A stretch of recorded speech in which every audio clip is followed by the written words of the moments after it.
जय परमात्मा। मेरे प्यारे दोस्तों, इस वीडियो में बताऊंगा अच्छाई का पावर। मेरे दोस्त, लोग कहते हैं वहां मर्डर हो रहा है, वहां रेप हो रहा है, वहां बड़े बड़े दुष्कर्म हो रहे हैं, लेकिन परमात्मा होता तो बचा नहीं आता। लोग ये ज्यादा कहते हैं, अक्सर यही बोलते हैं कि परमात्मा नहीं है, कोई नहीं, कोई ना देवी, कोई ना देवता।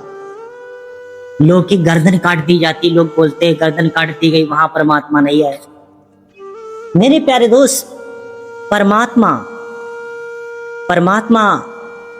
ऐसे नहीं आता है बचाने।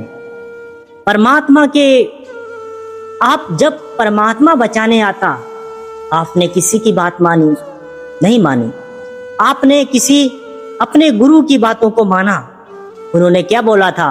बेटे, अच्छे कर्मों की सीख दे रहे थे। आप जहां पढ़ रहे थे वहां आपको अच्छी सीख मिल रही थी। आपने उस अच्छी सीख को आपने सीखा, उस चीज को आपके गुरुओं ने जो सिखाया, आपके माँ बाप ने सिखाया, वो चीज को आपने सीखा, संस्कार सीखे आपने।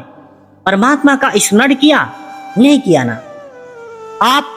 आप तो इन सब की बातों को इस कान से सुना, उस कान से निकाल दिया और अपने बुरे कर्मों में मगन रहे।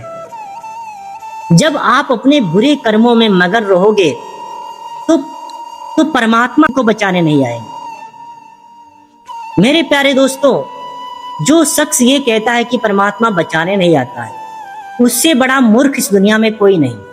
तुम अगर नेक दिल इंसान हो, साफ दिल इंसान हो, किसी के दिल को कष्ट नहीं देते हो, किसी का दिल दुखाते नहीं हो, आप अच्छे इंसान हो, तो मैं वादा के साथ कहता हूं कि परमात्मा आपको बचाने जरूर आएगा, साक्षात बचाने आएगा। मेरे दोस्त, अच्छे इंसान बनने के लिए इस दिल और इस माइंड अवगुणों को भगाना पड़ता है, अच्छे कर्म करने पड़ते हैं, तब इंसान नेक इंसान बनता है, साफ दिल इंसान बनता है, और वही साफ, वही सच्चाई, वही अच्छाई इंसान का साथ देती है। लेकिन आप तो जब से बड़े हुए तब से आप बुरे कर्मों के मार्ग पे चल रहे हैं, तो आपको कौन बचाने आएगा? कोई नहीं बचाने आएगा। मरो, कटो, तड़पो, ऐसे ही संसार चलता रहेगा। मेरे दोस्त, आप अगर अच्छे इंसान हो, आप अगर सच्चे हो, आप दूसरों को कष्ट नहीं देते हो, पशु पक्षियों से, सभी से प्रेम करते हो, तो मैं वादा के साथ कहता हूं आपको परमात्मा साक्षात बचाने आएगा। वैसे तो आपके प्रति कोई विपत्ति आएगी ही नहीं, आएगी तो वो उसका विनाश होगा। अगर आप पे कोई विपत्ति आती है तो उसका विनाश हो जाएगा, अगर आप नेक दिल इंसान हो। मेरे प्यारे दोस्त, यहाँ पे अच्छाई का पावर बहुत बड़ा है, अच्छाई का वोल्टेज बहुत भीषण है। रेलवे की लाइन से तो आदमी जल के राख होता है, लेकिन जो अच्छाई का वोल्टेज करंट है ना, अच्छाई रूपी करंट, इसमें अगर बुराई टकराती है ना, तो उसकी राख भी नहीं बचती है।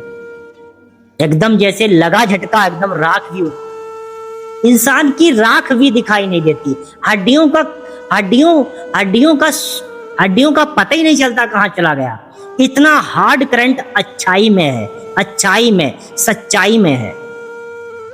लेकिन उस करंट को आप जान ही नहीं पा रहे हो, क्योंकि आप तो बुरे कर्मों में मगन हो। अगर आप अच्छे कर्म करो, आज से ही अच्छे इंसान बनो, तो ये पावर आप में आने लगेगा, आपके शरीर में आएगा, आपकी आत्मा में आएगा, आपके मन में आएगा, आपके आत्मा में आएगा, आपके मन में आएगा। आप अच्छे इंसान बनने की कोशिश तो करो।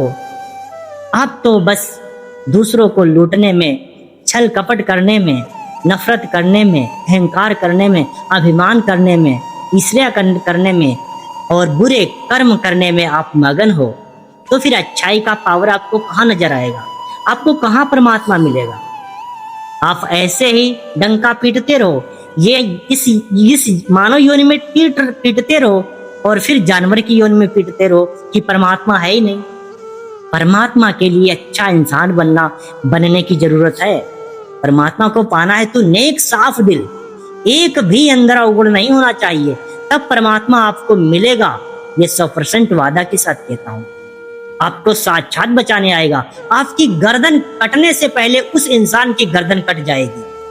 अगर आप पे कोई जुल्म ढाएगा तो जुल्म ढाने से पहले उस इंसान पे जुल्म जरूर पहले ही ढा जाएगा।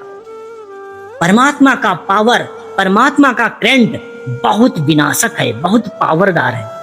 मेरे प्यारे दोस्त, परमात्मा इतना निर्दयी नहीं है कि तुम्हारी रक्षा ना करे। जब तुम ही निर्दयी बनकर बुरे कर्मों को करोगे, दूसरों को मारोगे, पीटोगे, रेप हत्याएं करोगे, मासूमों की जान लोगे, पशु पक्षियों का मांस खाओगे, उनको मार डालोगे, उनका जीवन समाप्त कर दोगे, पेड़ पौधों को काटोगे, तो तुम्हें बचाने वाला कौन है? कोई नहीं। जिस तरह दूसरों को काट रहे हो उस तरह तुम्हारी भी गर्दन काटी जाएगी। इसीलिए अच्छे इंसान बनो और परमात्मा आपकी रक्षा स्वयं करने आएगा। जय परमात्मा मेरे प्यारे दोस्तों।